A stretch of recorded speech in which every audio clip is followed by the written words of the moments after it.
नमस्कार भाई, स्वागत है तेरा मेरे चैनल भूतिया इंडस्ट्रीज पर। बस तू इस कहानी को पूरा सुनकर देख, ऐसी कहानी पूरे YouTube पर नहीं होगी। तुझको सच बता रहा हूं, कहानी सच में डरावनी है। तो क्या तू तैयार है? मुझे कमेंट में तेरा जवाब चाहिए और तेरे प्यारे हाथों से एक लाइक। यह कहानी मुझे मेरे सब्सक्राइबर ने भेजी है भाई। सुनाता हूं तुझको उनकी खौफनाक कहानी, उनके पॉइंट ऑफ व्यू से। उस रात मैं ट्रक में सीमेंट के बैग डालकर जा रहा था। आसमान में बादल थे, हवा में हल्की ठंडक थी, लेकिन माहौल अजीब था। रास्ता लंबा था और मुझे कसारा घाट पार करना था। वहां के बारे में बहुत सुना था, लेकिन कभी अनुभव नहीं किया था। लोग कहते हैं उस घाट पर कुछ ऐसा है जो इंसान को देखता है, पर इंसान उसे नहीं देख सकता। मैंने कभी इन बातों पर ध्यान नहीं दिया, लेकिन उस रात सब कुछ बदल गया। रास्ता सुनसान था। ट्रक की हेडलाइट्स बस उतना ही रास्ता दिखा रही थीं जितना जरूरत थी। चारों तरफ घना जंगल था और उसके पीछे अंधेरा जो हेडलाइट्स से भी नहीं कट रहा था। इंजन की आवाज और टायरों की घरघराहट के अलावा कुछ भी सुनाई नहीं दे रहा था। लेकिन धीरे धीरे मुझे एहसास हुआ कि मैं अकेला नहीं हूं। ऐसा लग रहा था कि कोई पीछे बैठा है, कोई जो बिना हिले डुले मेरी हर हरकत देख रहा है। ट्रक अपनी स्पीड में था, लेकिन मन में एक बेचैनी बढ़ रही थी। ऐसा लग रहा था जैसे हवा भारी हो गई हो, जैसे किसी ने पूरे माहौल को जकड़ लिया हो। मैंने शीशे में झांक कर देखा, पीछे सब खाली था, लेकिन फिर भी दिल मानने को तैयार नहीं था। थोड़ी देर बाद मुझे महसूस हुआ कि ट्रक का भार बढ़ गया है, जैसे किसी ने चुपचाप उसमें चढ़ने की कोशिश की हो। मैं तुरंत ब्रेक नहीं मार सकता था। घाट पर गाड़ी रोकना खतरनाक होता है। मैंने गाड़ी की स्पीड कम की और ध्यान से सुनने की कोशिश की।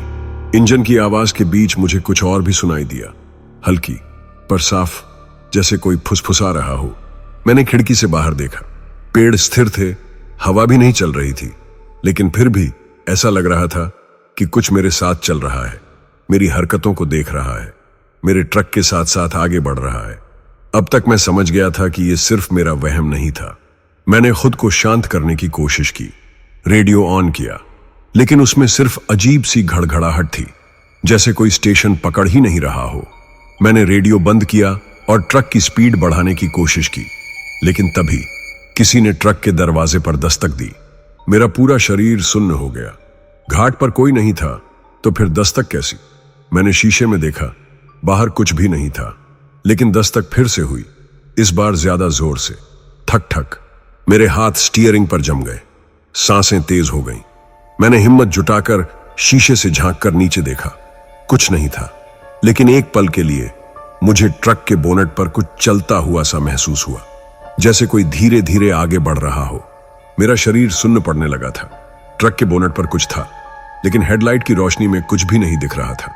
मैं जितनी देर देखता रहा, उतना ही एहसास गहराता गया कि कुछ बहुत अजीब हो रहा है। मैंने हिम्मत करके ट्रक आगे बढ़ाया, लेकिन जैसे ही एक्सीलेटर दबाया, इंजन अचानक बंद हो गया। ट्रक वहीं रुक गया, जैसे किसी ने जबरदस्ती उसे रोक दिया हो।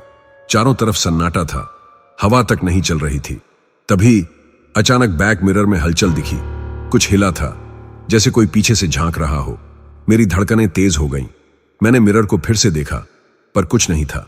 लेकिन उस एक पल में मैंने जो महसूस किया, वो शब्दों में बयान नहीं कर सकता। ऐसा लगा जैसे कोई मेरी आंखों में आंखें डालकर देख रहा हो, लेकिन मैं उसे नहीं देख पा रहा था। मैंने कांपते हाथों से फिर से ट्रक स्टार्ट करने की कोशिश की। इस बार इंजन चालू हो गया, लेकिन जैसे ही मैंने गाड़ी बढ़ाई, ट्रक के ऊपर जोर से कुछ गिरने की आवाज आई। ऐसा लगा जैसे कोई भारी चीज छत पर आकर गिरी हो। मेरी सांसें अटक गईं। ट्रक की छत पर कुछ था, हल्की हल्की सरसराहट हो रही थी, जैसे कोई घिसट कर चल रहा हो। मेरी हिम्मत नहीं हो रही थी देखने की, लेकिन दिल कह रहा था कि अगर मैंने अभी नहीं देखा तो ये डर और गहरा हो जाएगा। मैंने शीशे से बाहर देखने की कोशिश की, लेकिन ऊपर कुछ भी नहीं दिखा। ट्रक की लाइट्स सड़क पर पड़ रही थीं, लेकिन उनके आगे अंधेरा घना था। मैंने एक्सीलेटर दबाया और ट्रक को तेज भगाने की कोशिश की। पहाड़ी रास्ता था, ज्यादा तेज नहीं चला सकता था, लेकिन अब वहां रुकना भी नामुमकिन था। थोड़ी देर तक सब ठीक लगने लगा। ट्रक फिर से अपनी रफ्तार में था, लेकिन तभी अचानक एक झटका लगा, जैसे पीछे से किसी ने जोर से धक्का दिया हो। मेरी आंखें बैक मिरर की तरफ गईं, और इस बार मैंने जो देखा, उससे मेरी आत्मा तक कांप गई। बैक मिरर में कुछ था, कोई आकृति, लेकिन उसका चेहरा धुंधला था। ऐसा लग रहा था जैसे वो इंसान हो ही नहीं। उसकी आंखें नहीं थीं, बस दो काले गड्ढे थे और वो सीधे मेरी तरफ देख रहा था। मैंने झटके से मिरर से नजर हटाई और ट्रक की स्पीड और बढ़ा दी। मेरी उंगलियां स्टीयरिंग पर जम चुकी थीं। दिल इतनी तेजी से धड़क रहा था कि लगा किसी भी पल छाती से बाहर आ जाएगा। रास्ता खत्म ही नहीं हो रहा था। ऐसा लग रहा था जैसे मैं एक ही जगह पर घूम रहा हूं। तभी रेडियो में फिर से सफेद शोर गूंजने लगी। एक अजीब सी आवाज जो धीरे धीरे किसी की फुसफुसाहट में बदल रही थी। रुक जाओ, एक धीमी मगर डरावनी आवाज आई। ऐसा लग रहा था जैसे वो आवाज ट्रक के अंदर से ही आ रही हो। मैंने रेडियो बंद कर दिया, लेकिन आवाज बंद नहीं हुई। अब वो और पास लग रही थी, जैसे कोई मेरे ठीक बगल में बैठकर फुसफुसा रहा हो। ट्रक के अंदर अजीब सी ठंडक फैल गई थी। मैंने खिड़कियां बंद कर रखी थीं, लेकिन ऐसा लग रहा था जैसे कोई बर्फीली हवा अंदर घुस रही हो। मेरी सांसें तेज हो रही थीं और हाथ स्टीयरिंग पर जमे हुए थे। मुझे लग रहा था कि अब अगर मैंने जरा भी इधर उधर देखा तो कुछ ऐसा देख लूंगा जिसे देखना नहीं चाहिए। रेडियो बंद था, लेकिन फुसफुसाहट अब भी जारी थी। वो आवाज और करीब आ रही थी, जैसे कोई मेरे कान के पास आकर बोल रहा हो। मैंने धीरे धीरे गर्दन घुमाई और अपनी सीट के बगल में देखा। वहां कोई नहीं था, लेकिन एहसास अब भी था। अचानक ट्रक का स्टीयरिंग अपने आप भारी होने लगा, जैसे किसी ने उसे जकड़ लिया हो। मैं जितना सीधा रखने की कोशिश करता, उतना ही ट्रक दाएं बाएं झूलने लगता। घाट का संकरा रास्ता था, एक भी गलती जानलेवा हो सकती थी। मैंने पूरी ताकत लगाकर स्टीयरिंग को संभाला, लेकिन तभी एक जोरों की चीख पूरे ट्रक में गूंज उठी। चीख इतनी भयानक थी कि मेरे हाथ कांप गए। वो किसी इंसान की चीख नहीं थी, वो कुछ और था, कुछ ऐसा जिसे शब्दों में बयान करना मुश्किल है। ट्रक झटके से बाईं ओर मुड़ गया और मुझे लगा कि मैं सीधे खाई में गिरने वाला हूं। मैंने तेजी से ब्रेक मारा। ट्रक रुक गया। मेरे माथे से पसीना बहने लगा था। चारों तरफ अंधेरा था और सिर्फ ट्रक की हेडलाइट्स सड़क पर रोशनी फैला रही थीं। मैंने गहरी सांस ली और शीशे में झांक कर पीछे देखा। मेरी रीढ़ में ठंडक दौड़ गई। पीछे कुछ था, कोई परछाई जो धीरे धीरे आकार लेने लगी। पहले सिर्फ एक धुंधला धब्बा था, फिर धीरे धीरे एक चेहरा बनने लगा। लेकिन वो चेहरा इंसानों जैसा नहीं था। उसकी आंखें बिल्कुल खाली थीं, गहरे काले गड्ढों की तरह। उसकी शक्ल मुझे ही घूर रही थी। मैंने तेजी से आंखें बंद कर लीं, लेकिन अब बहुत देर हो चुकी थी। मुझे एहसास हो चुका था कि मैं अकेला नहीं था। मैंने कांपते हाथों से इंजन स्टार्ट किया और ट्रक को आगे बढ़ाने की कोशिश की, लेकिन ट्रक ने अचानक जोर से झटके खाने शुरू कर दिए, जैसे किसी ने पीछे से पकड़कर रोक लिया हो। मेरे दिल की धड़कन इतनी तेज हो गई थी कि पूरे शरीर में सुनाई दे रही थी। मैं चिल्लाना चाहता था, लेकिन आवाज नहीं निकल रही थी। तभी अचानक ट्रक के दरवाजे पर किसी ने जोर से थपकी दी। ठक ठक ठक। मेरे पूरे शरीर में झुरझुरी दौड़ गई। मैंने गर्दन घुमाकर देखा, लेकिन वहां कोई नहीं था। फिर दोबारा ठक ठक ठक। अब ये आवाज इतनी जोर से आ रही थी कि ट्रक के शीशे तक हिल रहे थे। मैंने झटके से दरवाजे की ओर देखा। बाहर कुछ नहीं था, लेकिन एक परछाई ट्रक की हेडलाइट्स के सामने खड़ी थी। वो धीरे धीरे मेरी तरफ बढ़ रही थी। मेरे पूरे शरीर ने जवाब देना बंद कर दिया था। दिमाग सुन्न हो चुका था। मैंने पूरी ताकत से एक्सीलेटर दबाया और ट्रक को आगे बढ़ाने की कोशिश की। ट्रक धीमे धीमे आगे बढ़ने लगा, लेकिन ऐसा लग रहा था जैसे कोई इसे पीछे खींच रहा हो। मैंने एक बार फिर शीशे में देखा। अब वो परछाई ट्रक के बिल्कुल करीब थी। उसका चेहरा अब पूरी तरह साफ दिखने लगा था। उसकी त्वचा झुलसी हुई थी, आंखों की जगह खाली गड्ढे थे और उसका मुंह इतना बड़ा था कि मानो वो किसी की चीख को निगलने के लिए ही बना हो। मेरी आंखों के आगे अंधेरा छाने लगा। मैं बेहोश होने वाला था, लेकिन तभी ट्रक अचानक झटके से आगे बढ़ गया, जैसे किसी ने उसे धक्का देकर छोड़ दिया हो। मैंने बिना पीछे देखे ट्रक की स्पीड बढ़ाई और कसारा घाट को पार करने की कोशिश करने लगा। कुछ मिनट बाद जब मैंने फिर से बैक मिरर में देखा, वहां कुछ नहीं था। परछाई गायब हो चुकी थी। ट्रक अब अपनी रफ्तार में था, लेकिन मेरे भीतर का डर अब भी वहीं था। क्या वो चीज अब भी मेरे साथ थी, या मैंने सच में घाट को पार कर लिया था? ट्रक घाट के घुमावदार रास्तों से गुजर रहा था, लेकिन मेरा ध्यान अब भी बैक मिरर पर था। वहां कुछ नहीं था, लेकिन अंदर कहीं एक अजीब सा एहसास अब भी जिंदा था। लग रहा था कि कोई पीछे बैठा है, चुपचाप देख रहा है। मैंने खिड़की से बाहर देखा। घना अंधेरा और सड़क के किनारे ऊंचे ऊंचे पेड़ खड़े थे। ऐसा लग रहा था जैसे वो भी मुझे घूर रहे हों। ट्रक की हेडलाइट्स जितना रास्ता दिखा रही थीं, उससे आगे कुछ भी नहीं था। तभी एक हल्की सी सरसराहट सुनाई दी, जैसे कोई बहुत धीमे से हंस रहा हो। मैंने तेजी से बैक मिरर देखा। कुछ नहीं था, लेकिन वो आवाज अब और करीब आ रही थी।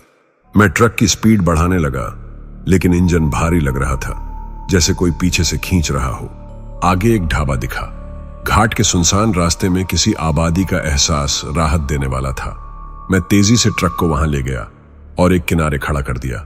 इंजन बंद करके मैं कुछ पल के लिए गहरी सांसें लेने लगा। ढाबे पर 2-4 ट्रक और खड़े थे। कुछ लोग बैठकर खाना खा रहे थे, लेकिन माहौल फिर भी अजीब था। मैंने सोचा कि उतरकर एक कप चाय पी लूं, ताकि दिमाग थोड़ा शांत हो सके। जैसे ही मैंने दरवाजा खोला, मुझे अपनी ट्रक की विंडो पर किसी की उंगलियों के निशान दिखे। ये कैसे हो सकता है? मैंने तो किसी को अंदर नहीं आने दिया था, और ये निशान बाहर से नहीं, अंदर से थे। जैसे कोई मेरी सीट के पास बैठा हो और खिड़की पर हाथ रखकर बाहर देख रहा हो। मेरी रीढ़ में ठंडक दौड़ गई। मैं जल्दी से नीचे उतरा और ढाबे वाले के पास गया। उसने मुझे देखकर अजीब तरीके से मुस्कुराया। कहां से आ रहे हो? उसने पूछा। मुंबई से, मैंने जवाब दिया। कसारा घाट पार कर रहा था। उसकी मुस्कान गायब हो गई। कसारा घाट? उसने हैरानी से दोहराया। मैंने सिर हिलाया। हाँ, वहां कुछ अजीब हुआ। ढाबे पर बैठे एक बुजुर्ग ने मेरी बात सुन ली थी। उन्होंने मेरी ओर देखा और धीरे से बोले, तू बच गया बेटा। मेरा दिल जोर से धड़का। मतलब? कसारा घाट में रात के वक्त सफर करने वाले कई लोग लापता हो चुके हैं, उन्होंने कहा। कुछ कहते हैं कि वहां एक साया रहता है जो अकेले सफर करने वालों के साथ खेलता है। कभी दिखता नहीं, बस महसूस होता है। और अगर किसी ने उसे देख लिया तो। उन्होंने बात अधूरी छोड़ दी। मेरा गला सूखने लगा। तो क्या? मैंने हिम्मत करके पूछा। तो वो फिर पीछा नहीं छोड़ता, बुजुर्ग बोले। मैंने जल्दी से चाय पी और वापस ट्रक में बैठने लगा। मन में अजीब सी घबराहट थी। क्या वो चीज अब भी मेरे साथ थी? मैंने ट्रक स्टार्ट किया और धीरे धीरे आगे बढ़ने लगा। ढाबे की रोशनी पीछे छूट गई और मैं फिर से अंधेरे रास्ते में आ गया।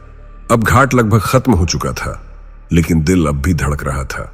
तभी मुझे एक बार फिर बैक मिरर में हलचल दिखी। कोई पीछे था। पहले सिर्फ एक परछाई थी, लेकिन जैसे ही मैंने ध्यान से देखा, वो धीरे धीरे साफ होने लगी। अब की बार उसका चेहरा साफ था। वही गहरी काली आंखें, झुलसा हुआ चेहरा और चौड़ा खुला मुंह। वो मेरी ही तरफ देख रहा था। मैंने ट्रक की स्पीड बढ़ा दी। अब बस एक ही ख्याल था, जल्दी से इस रास्ते से निकल जाऊं। ट्रक की हेडलाइट्स अब भी सिर्फ उतना ही रास्ता दिखा रही थीं जितना जरूरी था, लेकिन उसके आगे घना अंधेरा था। फिर अचानक सड़क के किनारे मुझे एक और ट्रक खड़ा दिखा। उसका दरवाजा खुला हुआ था और पास ही एक आदमी खड़ा था, जैसे किसी का इंतजार कर रहा हो। लेकिन जैसे ही मेरी ट्रक की हेडलाइट उस पर पड़ी, वो आदमी धीरे धीरे मेरी तरफ घूमने लगा। वही झुलसा हुआ चेहरा, वही खाली आंखें। मेरी आंखों के आगे अंधेरा छाने लगा। ट्रक अब भी चल रहा था, लेकिन मुझे नहीं पता था कि मैं कहां जा रहा हूं। क्या यह सफर अब खत्म होगा या ये साया हमेशा मेरे साथ रहेगा? ट्रक की हेडलाइट्स के सामने जो खड़ा था वो इंसान नहीं था। उसकी झुलसी हुई खाल, गड्ढों जैसी काली आंखें और अजीब सा हिलता हुआ शरीर, सब कुछ गलत लग रहा था। मैंने झटके से ट्रक मोड़ दिया और गैस पर पैर रख दिया। इंजन गुर्राया, ट्रक आगे बढ़ा, लेकिन वो चीज अब भी मिरर में दिख रही थी। पीछे नहीं देखना था, लेकिन न जाने क्यों नजर वहीं अटकी थी। वो आकृति ट्रक के साथ साथ दौड़ रही थी। उसकी चाल इंसानों जैसी नहीं थी, जैसे कोई हवा में तैर रहा हो। ट्रक अब घाट से बाहर निकलने वाला था, लेकिन डर अंदर तक समा चुका था। मैं बस एक ही बात सोच रहा था, क्या मैं सच में इस रास्ते से बचकर निकल पाऊंगा? घाट लगभग खत्म हो चुका था। सड़क अब सीधी थी। मैंने ट्रक की रफ्तार और बढ़ा दी, पर जैसे ही मैंने मिरर में देखा, मेरी सांसें थम गईं। वो साया अब भी वहीं था, लेकिन अब वो और पास था, ट्रक के बिल्कुल पीछे, मानो किसी भी पल अंदर आ जाएगा। अचानक रेडियो फिर से अपने आप चालू हो गया। वही अजीब फुसफुसाहट, वही डरावनी आवाज, तू बच नहीं सकता, तूने देख लिया है। गला सूखने लगा, हाथ कांप रहे थे। मैंने रेडियो बंद करने की कोशिश की, लेकिन बटन काम ही नहीं कर रहे थे।